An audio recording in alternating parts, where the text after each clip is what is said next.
Thank you. It's nice to see everyone and nice to be this close again. Wow. So things are moving in a good way. I just wanted to take a second here to congratulate all the students whose artwork was displayed at the art show this past weekend, and the high school's visual arts students who were selected to participate in the 25th annual Long Island's Best Picture Museum Young Artist Exhibition. And their work is on display there until May 23rd. And then just to let folks know to check out the Long Beach High School Tech Department Car Show and Tech Expo this Saturday at the high school. It's a great program that we have here. So I am going to turn it over for a moment to Dr. Gallagher. Thank you, Ms. Fosterly. Before we begin our budget hearing tonight, I just wanted to take a few minutes to present a special recognition to Ms. Maureen Verona, one of our trustees. Ms. Verona earned this special recognition from the New York State School Boards Association for participating in leadership development opportunities over the last 4 years. From what I understand, you have to attend a certain amount of leadership opportunities and you accrue points, and she gets a plaque in recognition of that, this very cool executive pen set, and a scholarship to attend future development opportunities. So congratulations.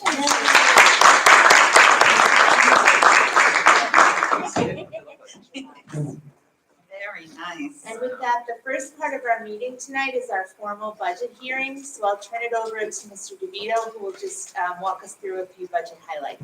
Thank you, Dr. Gallagher. If any of the board members would like to sit out in the audience, move the chairs, all that, switch the presentation up to the screen.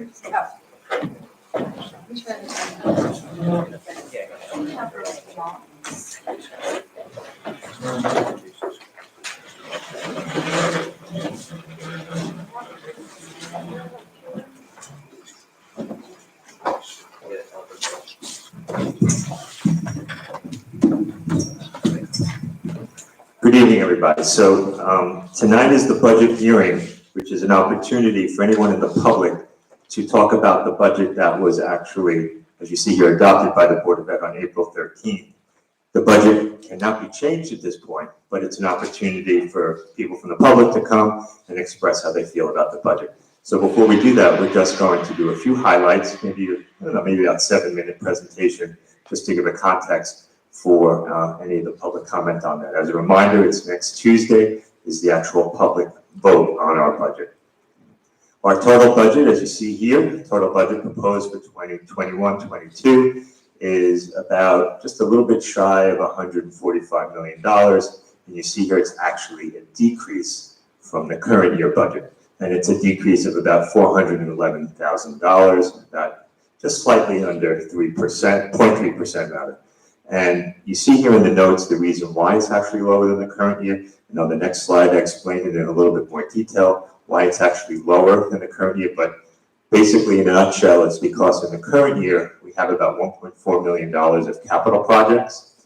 And those capital projects that we're working on in the current year also came with some revenue, that same money of $1.4 million, which was unused prior capital fund money that we repurposed. So if you take that 1.4 million out of the budget, take that 1.4 million out of the revenue from the current year, that's really our starting point for next year. And you see here the difference that we're probably about $1 million of additional what we call operating expenses compared from the current year to next year. So that's why it's actually lower. In terms of our revenue, you see here that $144 million number in 2020, 21, 22, that's the number that we have to meet in order to balance the budget. We start with state aid, other revenue, other earnings that we get from different types of, let's say, tuition or student fees, the pilot, tax levy. That's the big headline here. As you see, the tax levy that we're proposing for next year is actually the same tax levy that we have for the current year. That's that 0% increase. It's the same level, so there's no increase. That's the 0% we're talking about. The state aid, you see about a 1.4 million of additional state aid, which is fantastic for the district. That's helped us to go with the same tax levy that we have in the current year. And let's talk a little bit about that for a second, where that's coming from.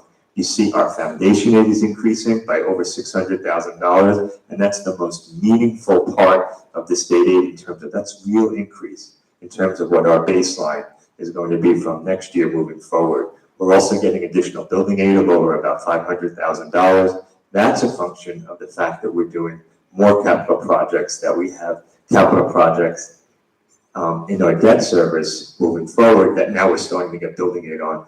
Most importantly, our energy performance contract. When we talked about energy performance, we said it would be zero tax impact, right? Even though we have debt service, and part of the reason why it's a zero tax impact to the community is because we get building aid on all that work that we did to put the new roof over in the high school, the new roof at West School, along with all the lighting that we changed out and the solar that we have on all of our roofs.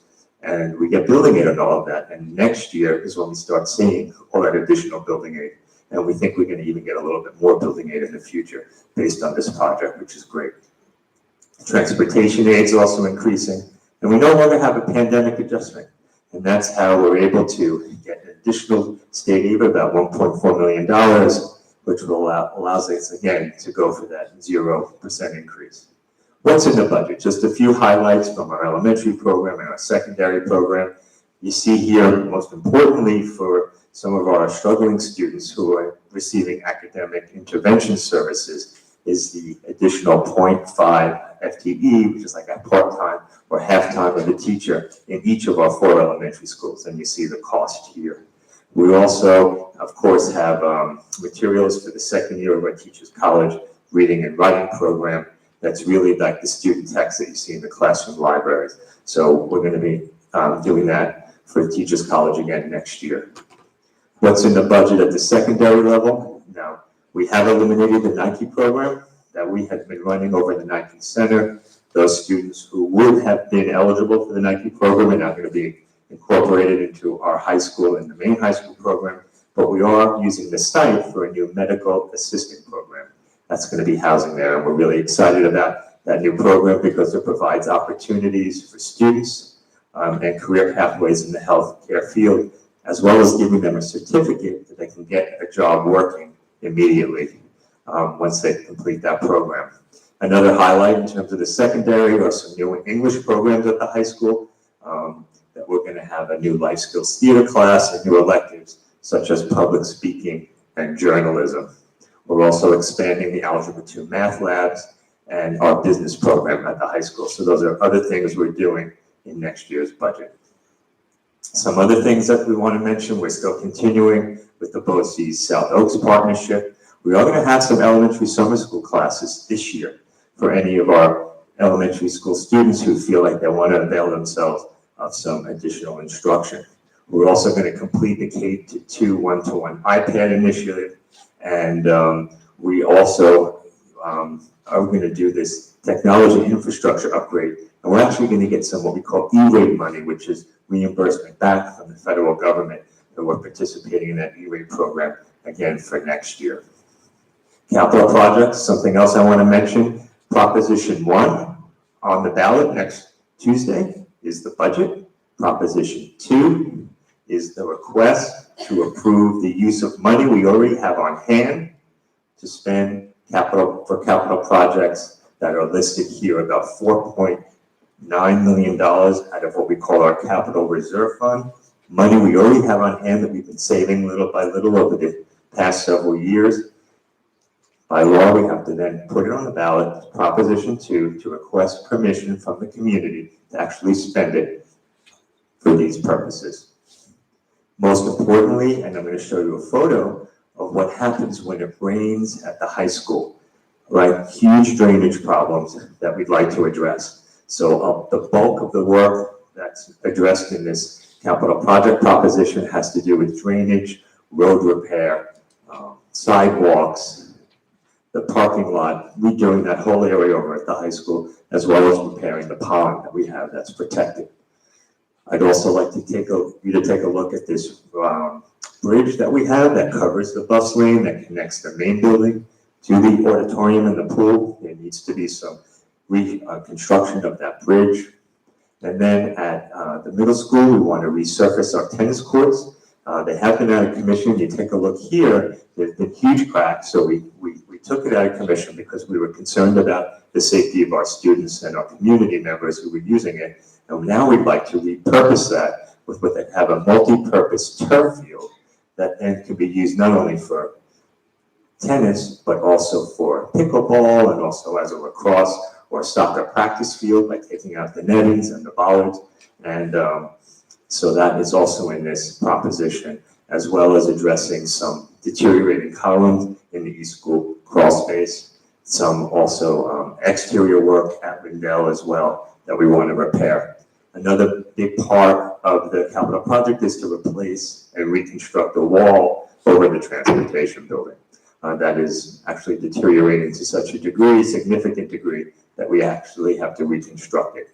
So that's about, I guess about 7-8 minutes of highlights of our budget. I know this is nothing new. It's all just a little bit of a recap of what we've done over the course of this budget cycle, what we've presented here before, what the board has adopted, and now is an opportunity for the public, if anybody wants to speak either for or against this budget that I just recapped.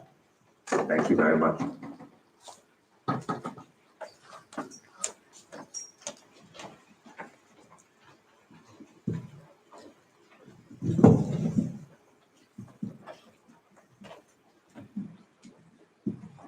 Thank you, Mr. DeVito. Any public questions about the budget? Yes. Yeah, sure.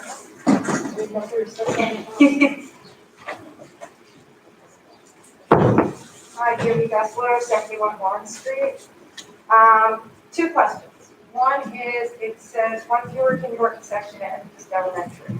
Are there 3 sections at the other elementaries, and you're just getting, so there's going to be 3 at Lido, 3 at Lindell, so it's not like they're doing 4 at Lido and 2 at Lindell. Okay, my first question. Because after them trying to close East School twice, I wanted to make sure that this isn't trying to get something done. That's the first question. The other actually isn't a question. I just wanted to say that when we look at things that need to get done in the schools, I have to say the bathroom in the girls' locker room at the high school, every time I go to a volleyball game or a lacrosse game, the doors don't lock, the doors don't close, and to me, as having spectators from other schools coming to see, I think that we can do a little better on the bathroom that is used for people in high school. That's it. Mr. DeVito, do you want to address that? Because the bathrooms are part of the long-term capital projects, right?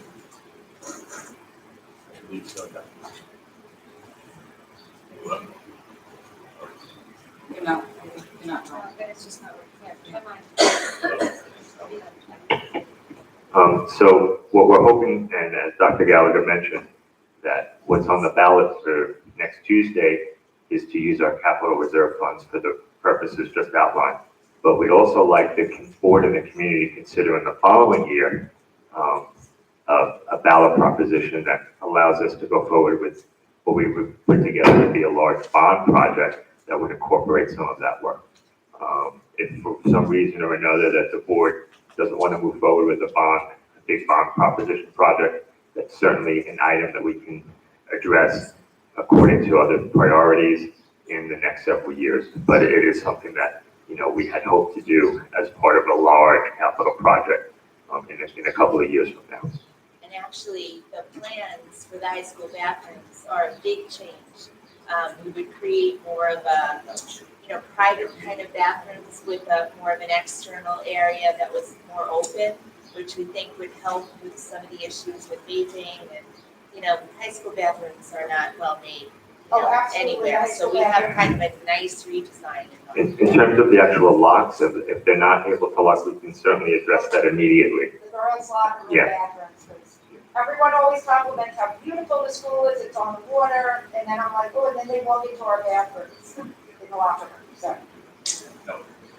Anyway. Make sure that they don't lock properly. Thank you for letting us know about that. Not for I'll try and speak loudly. I just had a question. Oh, Alexis Day, 660 East Olive Street. The elimination of the Nike program, and I apologize, this may be redundant, you guys might have already reviewed this. I just was curious, since it is being eliminated, and it's going into the high school, could you just give a brief overview of what that's going to look like as far as where those students are going to go in high school? So actually, this has been a process that's been occurring over the last 2 years. There will only be 7 students remaining in what was the Nike program next year. And the reason that we've been working here, can you hear me on this or no? Okay, I can yell, so I'm a teacher voice. Our understanding of alternative education and supporting students has changed over the last 20 years. And the alternative school model kind of has, fallen out of favor because it became a place where students were, isolated instead of continuing to be integrated into the high school environment. As you know, we've added a social worker to the high school. He was split half with the Nike program and half with the high school program. That's going to help support those students. And the high school team is creating a program for those remaining students that really sets up almost like an individualized education plan where they will get additional support, both academic and emotional. But going forward, students who would have been referred to Nike, we have set up protocols where we really feel we can address those needs early on with our enhanced PPS staff at the high school and support them in ways that don't require separating them from the program and kind of putting them in a separate building. And we think that this will be a much better model, much better for their overall mental health. And, the programs that we're adding, like the medical assisting program, we have on tap huge options with Nassau Community College now, where students can get dual credit. For some of our programs, our automotive program now is a dual credit program. We're looking to expand our credit recovery offerings. These are all things that will help students who in the past would have had to go to Nike. So we've already kind of created a pathway to phase it out. And I think that the things that we're putting in place will help those students and others as well. Okay, that's awesome. Thank you. Okay, thank you. Any other public questions or comments on the budget?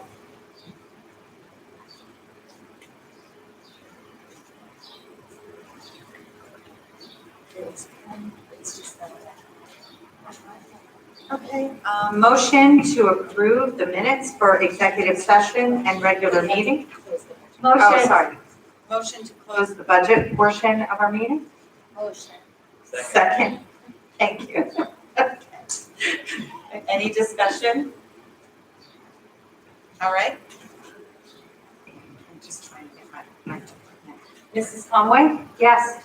Mrs. Verona? Yes. Mr. Pinto? Yes. Dr. Ryan? Yes. Okay, I vote yes. All right, motion to open the next part of our meeting.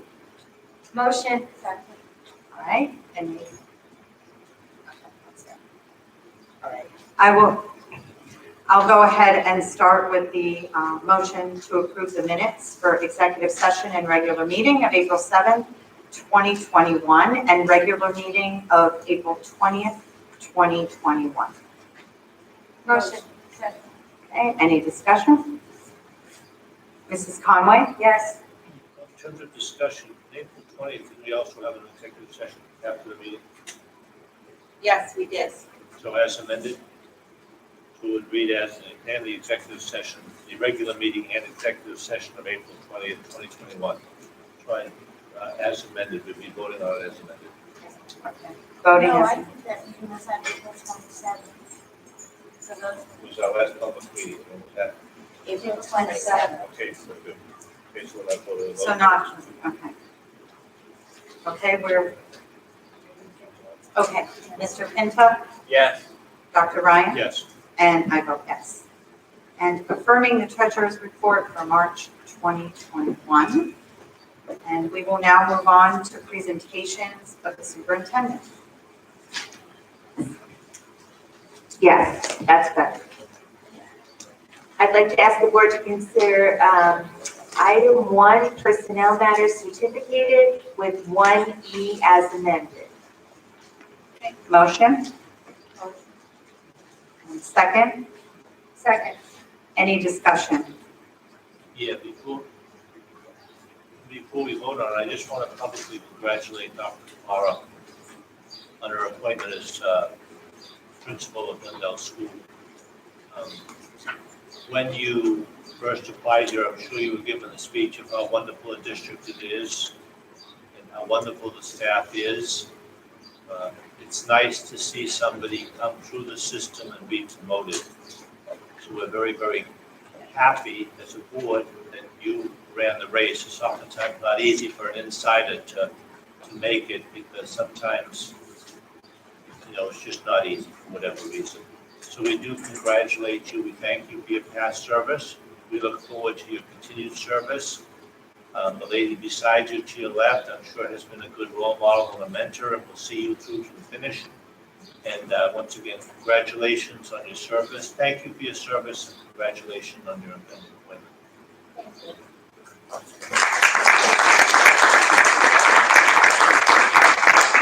Other discussion? Okay, Mrs. Conway? Yes. Mrs. Verona? Yes. Mr. Pinto? Yes. Dr. Ryan? Yes. And congratulations, Dr. Pilara, and I vote yes. Congratulations. We also have here tonight newly appointed teachers, Priscilla Edwards, Carolyn Espinette, and Maggie Pizarro. Congratulations to you all. I'd like to ask the board to consider item 2, non-certificated personnel. Okay, motion? Motion made. Second. Any discussion? Mrs. Conway? Yes. Mrs. Verona? Yes. Mr. Pinto? Yes. Dr. Ryan? Yes. And I vote yes. I'd like to ask the board to consider item 3, adoption of policy 5633, gender neutral single occupancy bathrooms. Okay, second. Second. Any discussion? Mrs. Conway? Yes. Mrs. Verona? Yes. Mr. Pinto? Yes. Dr. Ryan? Yes. And I vote yes. I'd ask the board to consider items 4 through 6. Okay, second. Second. Any discussion? All right, Mrs. Conway? Yes. Mrs. Verona? Yes. Mr. Pinto? Yes. Dr. Ryan? Yes. And I vote yes. I'd ask the board to table item 7 for our next public meeting. Motion. And do we need to motion on that? Okay, table item 7. Okay. Motion? Motion. Second. Second. Any discussion for that? Mrs. Conway? Yes. Mrs. Verona? Yes. Mr. Pinto? Yes. Dr. Ryan? Yes. And I vote yes. And I'd ask the board to consider items 8 through 11. Okay, motion? Second. Second. Any discussion?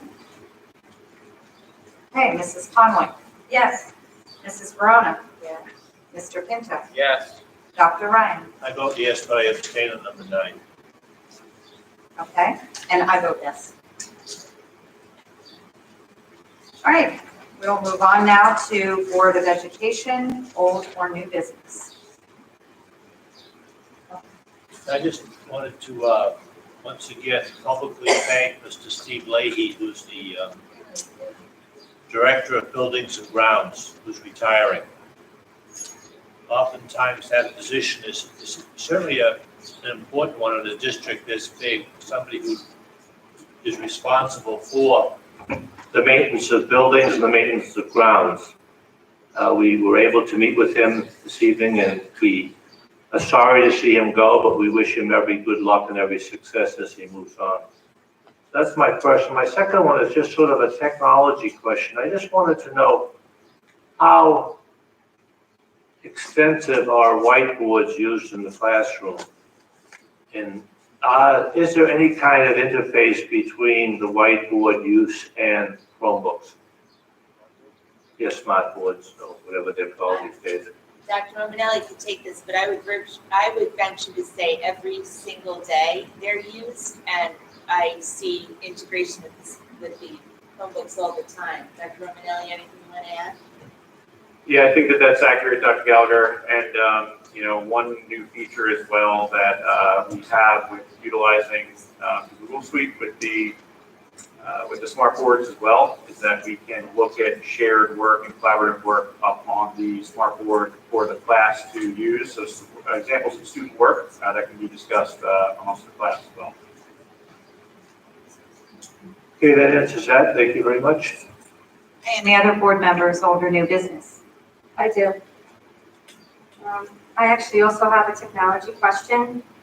Lately, there's been a rash of data breaches or identity theft in our district. How are we protecting our employees and our parents' privacy information?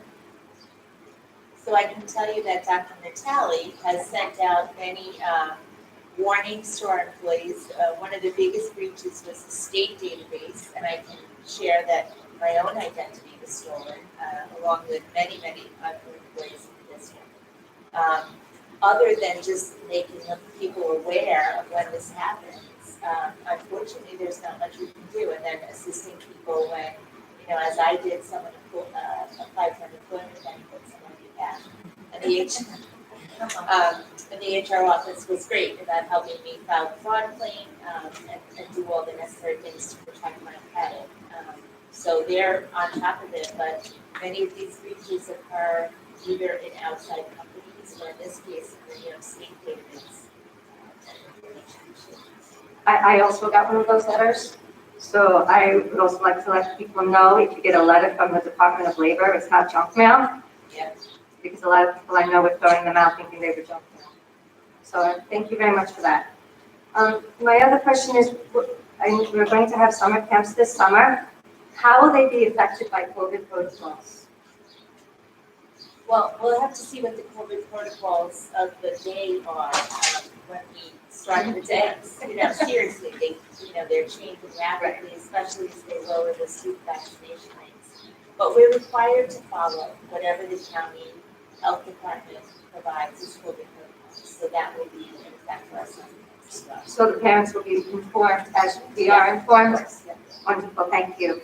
My other question is, this May is Asian Pacific American Heritage Month, and I would like to know how our district is celebrating and highlighting all of their contributions to our society. Dr. Romanelli, I'm not sure we know the answer to that off the top of our heads, but we can certainly find out with that. Well, yeah, and I can also tell you that, if you do take the stroll through the middle school on the way out through the actual building, you'll see there's been a lot of work done by staff, at the building level to highlight all different cultures and people throughout the months. I know Ms. Estinet is sitting here tonight, and I've done a tremendous amount of work with that with the team at the building. So that's just one piece, is making history visible and highlighting certain people, of different cultures. But I can get your report actually of what's going on throughout the district over the course of the month. Yes, please, elementary and the high school, that would be wonderful. Absolutely. Thank you so much. I would also like to say how proud I was of all the hard work we saw in our students for the art show and for our staff who helped the students. There was a lot of work and the students were so proud of them. So thank you all for all of your efforts. And again, I'm going to thank Mr. Epstein for our sports events. You really brought back a lot of life to our students and to our parents, you and your staff. So I would like to thank you so much for all of your hard work.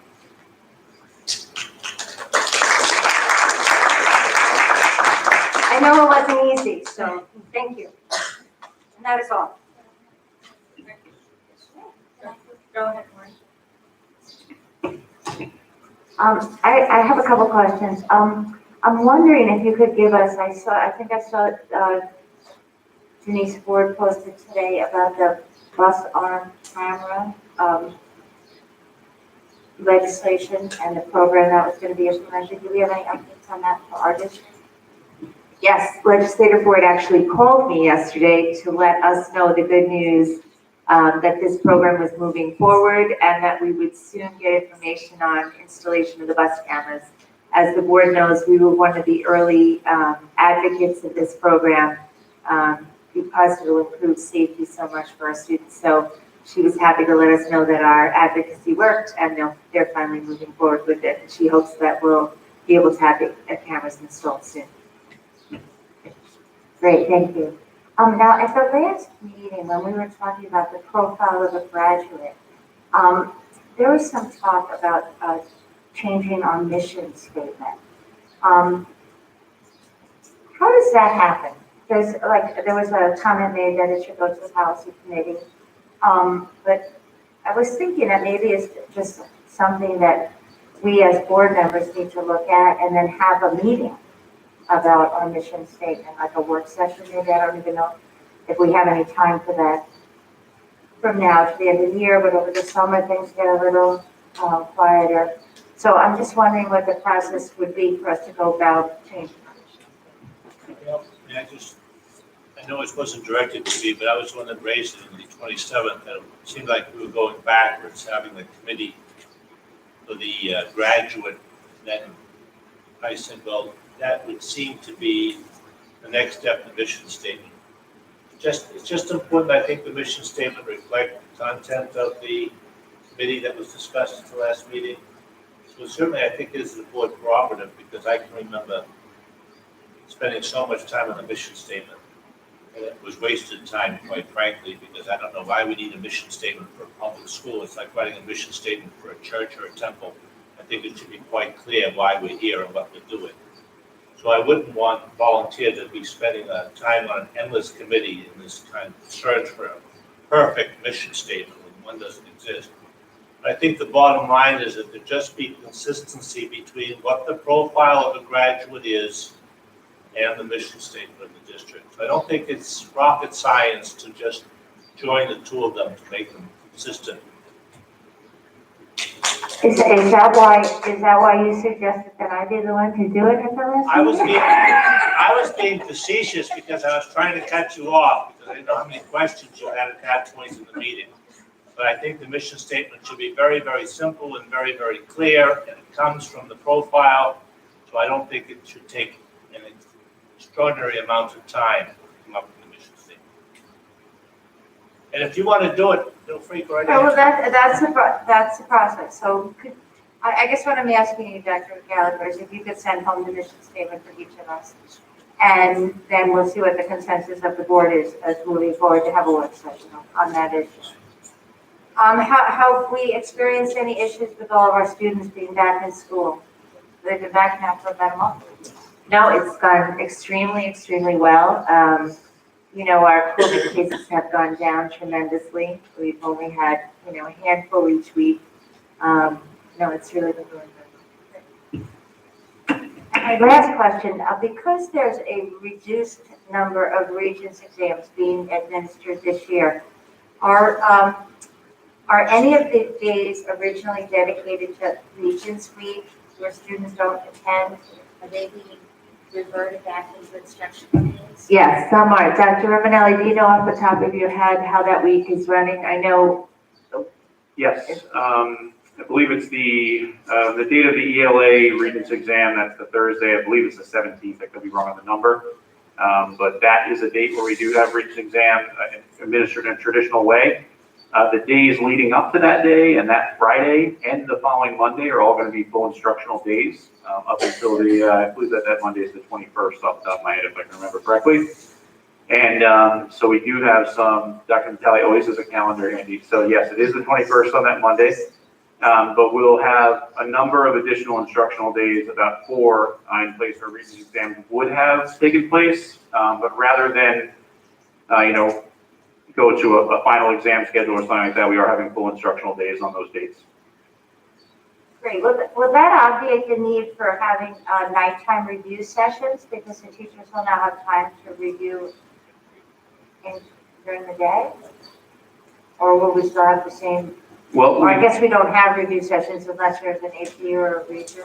right, it's those 4 remaining Regents that, we've looked to.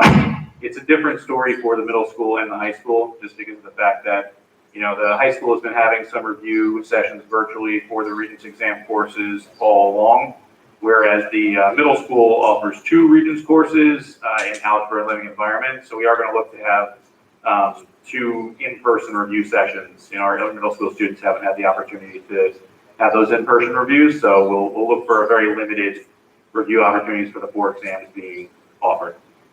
Thank you, that's all. Are they going to be virtual or are they going to be in person? Those for the middle school will be in person. And what about for the high school? Well, we're actually looking to offer, that's actually beginning this week, offer an in-person extra help option for teachers that are able to offer that. I know that, it's not always possible in 100% of the cases, but we've heard from students, administrators, teachers that they want to be working after school when possible with their students to review. So when we have in-person opportunities available, we will provide them. We don't have transportation for extra help currently right now, so students do have to get picked up if they attend a 3 to 3:30 extra help at the middle school or high school. But one day will always be virtual at minimum, so that our virtual students have access to extra help, and also any students who are remote that day. Okay, any other? Sure. Just possibly, thank you. Ms. Verona asked 1 or 2 of my questions already. I just thank you for answering them, Dr. Gallagher. Just to reiterate the art show, I want to give a shout out to Arnie Facility, because the art show has historically always been on the 2nd floor of the high school, and everyone was a little caught off guard, but it was nice that we were able to do an inside function with social distancing in space. So thanks for putting that together, to the art committee, everyone involved. One more question though. I know that this year we're still under COVID restrictions in regards to the election. There's also been some other issues regarding absentee ballots. Is there anything that the district wants to share with the community in regards to any other accommodations that are available?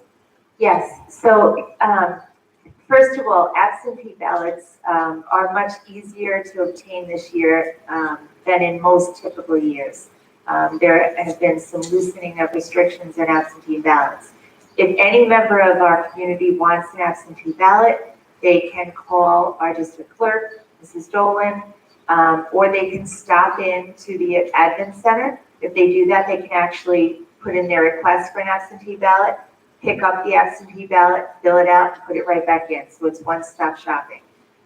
In addition to that, because there is a Jewish holy day next week on the day of the election, we are going to make available Friday from 9 until 1, the possibility to come to the public library, apply for absentee ballot, pick up the absentee ballot, fill it out, so that again, for the Jewish members of our community who are not permitted to vote on that day will have the opportunity to do so. And we'll put that out on social media tomorrow and on our district website, but I would ask, anyone who's here to spread the word on that as well. Is that the same? Just to reiterate with the bus cameras, I'm excited that we're moving forward with this. I spoke to Legislator Porta at length last week. She said she was going to committee on this. Hopefully it passed through the committee, and now hopefully we'll be one of the first districts to move forward with that. Luckily, we have in-house transportation, so that actually makes it easier for implementation. That's it. And I just had a couple of things. So I know we check on this periodically in regard to the expanded summer school hours. I was just curious if we know any more about some numbers, how it's being received. Dr. Romanelli, do you have preliminary numbers yet? Sure, absolutely. So the buildings are sending out letters this week to families at the elementary level, and we are sending them out to current, elementary and middle school are sending out letters this week. So we're sending out to current 1st through 7th graders because the program is for 2nd through 8th grade. We have about approximately 60 students per grade level that are being recommended. Once we the forms are due May 27th. So once we have those in, that first week in June, we'll have a good count of how many students are going to be in the program, and we'll start to look at staffing for the program at that point. Great, thank you. Yeah. go I'm ahead. sorry, I forgot to bring up something that has been the point of discussion. is nutrition for breakfast. I just have questions and concerns regarding the amount of sugar being given to the students in the mornings. Just living through, my kids been happily enjoying Apple Jacks and Fruit Loops for the last 2 weeks, and I know we've had our issues and challenges, but hopefully that we can move forward with better nutrition opportunities for the kids. Mr. DeVito, you want to address that? This, or you know what, I can actually do it if you're a working mic. Yes, first of all, the Apple Jacks and Fruit Loops are not the ones that you get off the shelf in the supermarket. So they're not quite that bad. But certainly we are looking to reduce the sugar content in our breakfast offerings, particularly for our students, but across the board. That sometimes is a little bit complicated because we have to consider things like shelf life. If we order apple slices, and we don't use them more quickly enough, they go bad. We are also, as you know, obligated to follow the nutrition guidelines of the federal government's food program. As we move forward next year, when COVID is not an issue, we've had some difficulty with deliveries. I know that Mr. DeVito has spoken to our food service director about really trying to reduce the sugary offerings that we're giving to our students. We follow the guidelines, they're okay under the guidelines, but not okay from a parent perspective when we consider how many grams of sugar we're giving our kids first thing. Thank you.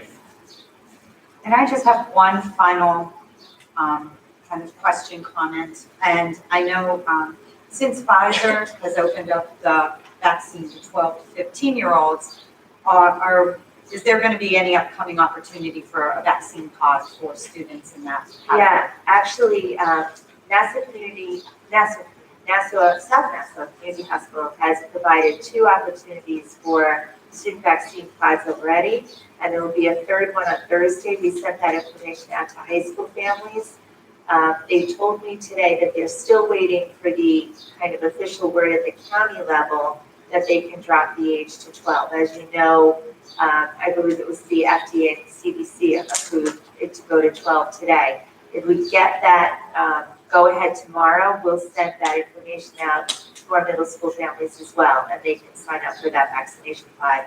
South Nassau has been great, and they've committed to doing that as long as they need us to, as long as we need them to, if it makes it easier for families to have their children vaccinated. So we hope to be able to include down through age 12 for families who would like to do that. That's great, thank you. Okay, I will open. Can I ask, Go ahead. can I ask one? May is a very cool month because we appreciate every single employee in this district. So I'm not gonna list every specific title because I'll forget somebody. But I do know that I do want to thank everybody, every single person that works for or volunteers in this district. Everybody's got a really important place, and this year has been so much more challenging than many of us probably ever thought it was going to be. So thank you to all of you for everything that you do, because we couldn't do this without you. Thank you. Here, here. Yes, absolutely. Great, thank you.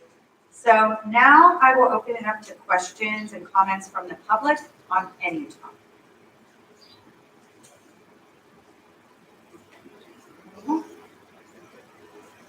Okay. We'll move on to announcements. Long Beach Classroom Teachers Association.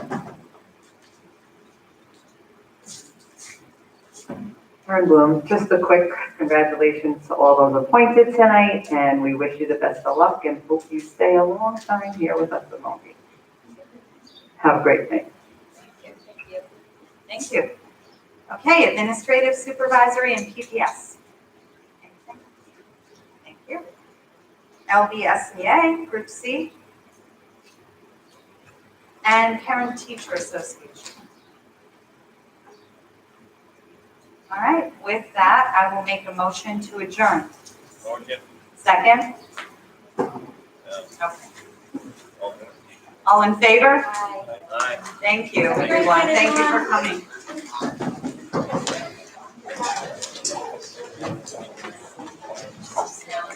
Thank you.